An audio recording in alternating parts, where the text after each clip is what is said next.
मुंहिंजो नालो मानवी मनीष कुमार लीला आहे। मां 3 दर्जे में पढ़ंदी आहियां। मुंहिंजो स्कूल जो नालो RGS इंग्लिश हाई स्कूल आहे। अॼु मां तव्हांखे हिकु सियाणे सिंधी छोकिरे जी ॻाल्हि ॿुधाईंदमि। छोकिरो नंढो छोकिरो नंढो छोकिरो नंढो छोकिरो नंढो निकितो घर खां तकिड़ो तकिड़ो निकितो घर खां तकिड़ो तकिड़ो हथ संदसि में छटी प्यारी टिक टिक टिक टिक टिक हथ संदसि में छटी प्यारी सिर ते टोपी कारी का सिर ते टोपी कारी कारी घुमंदो आयो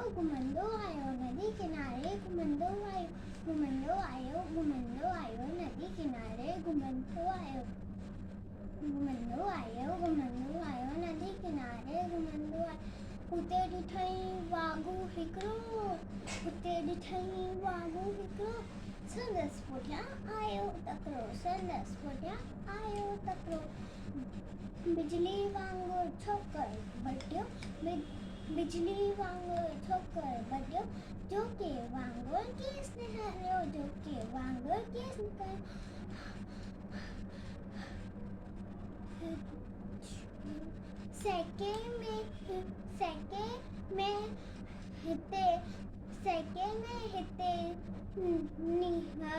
सेके में हिते आयो नियर शींहं ॾिठई साम्हूं घियर सेके में आयो नियर शींहं ॾिठई साम्हूं घियर शींहं आयो मथां टपड़े पर छोकर चालाकी कई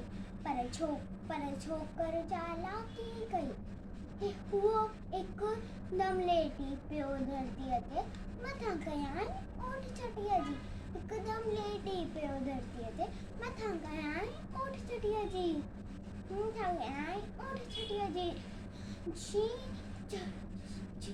सिंह छटीअ जे मथां टपी पियो वञी वाघूअ जे वात में सो पियो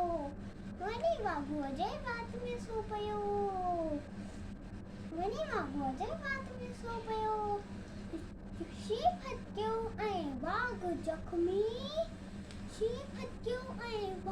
जख्मी बढ़ण लॻो भई छोकर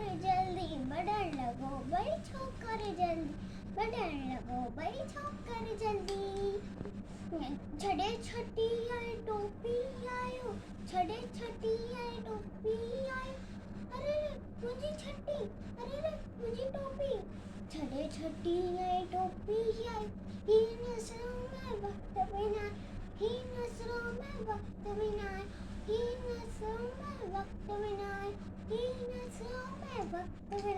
करते ढोरो तकरो छोकर